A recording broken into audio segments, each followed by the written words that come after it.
皆さんこんにちは。ラーユ古生物チャンネルです。今回は視聴者さんにメラクセスギガスについて解説してほしいとのリクエストをいただいたので、今日はこのメラクセスという恐竜について解説していくよ。このメラクセスという恐竜はどんな生き物だったのか以外にも、発見された化石の年齢やアクロカントサウルスの共通点、驚きの名前の由来などを含めて今出ている情報を徹底解説してるので、ぜひ最後までご覧ください。それでは早速解説していくよ。メラクセスはおよそ9600万前から9300万年前の白亜紀後期、セノマニアン紀から中ロニアン紀で繁栄し、現在のアルゼンチンのパタゴニア地方に生息していたアロサウルスウエ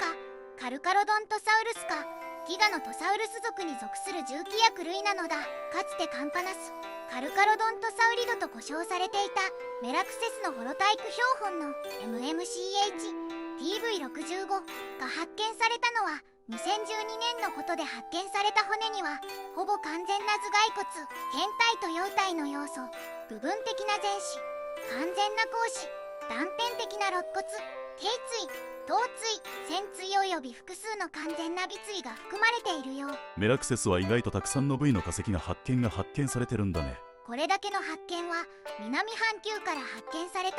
カルカロドントサウルス科の骨格としては最も完全なものだったらしいよ。それはさておき、これらの骨に基づきメラクセスギガスは2022年にかなわれ、他により記載されたのだ。俗名であるメラクセスはジョージ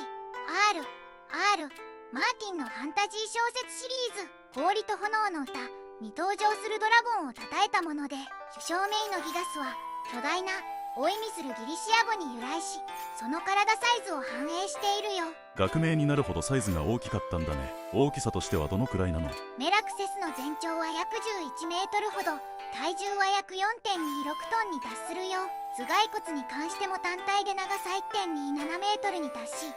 頭蓋骨の長さ 1.23 メートルのアクロカントサウルスのものに匹敵するのだ。ティラノサウルスも大きいって聞いたことあるけど、どのくらいだっけ？ティラノサウルスの頭蓋骨は 1.4 メートルとか 1.5 メートルとか言われてるから、ティラノサウルスほど頭骨が大きいわけではないね。でも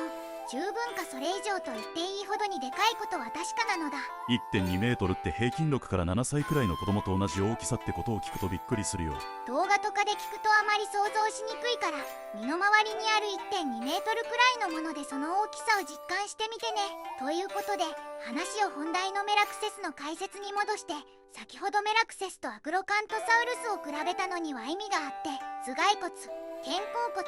中肢骨、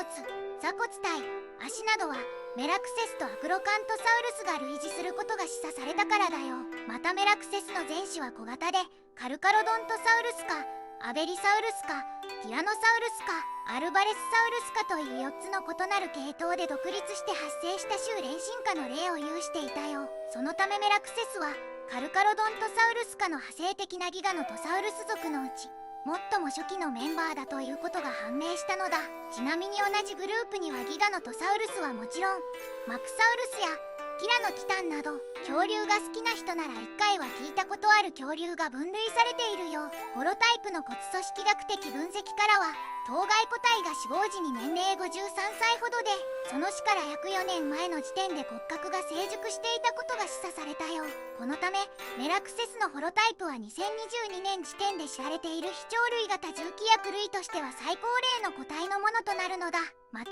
ティラノサウルスのように成長速度を変化させて急成長を遂げたのではなく、成長期を長く伸ばすことにより大型の体サイズに成長したことが判明したのだ。要するに急激に大きくなる期間がなくて、だいたい同じくらいの割合で大きくなっていくってことだよね。めちゃめちゃそういうことだよ。ちなみに何だけど、メラクセスと同じ環境にいた恐竜について知りたいわ。オッケー、任せてなのだ。メラクセスの化石はフィンクル層から収集されたため、この地層から発見されている他の恐竜が分かれば知ることができるのだ。そのような感じでこの環境には多数の分類群が生息していたことが判明していて、オベロラクトルやエラフロサウルスアカのフィンクルサウルス、アベリサウルス類のスコルピオベナトル、トラルカサウルス、マタイロケレシア、メガラクトル類のアオニラクトルなどらしいよ。そしてこの地域の植物食恐竜はレバッキサウルス科やティタノサウルス類のアルゼンチノサウルスおよび未童貞のイグアノドン科などがいたのだ。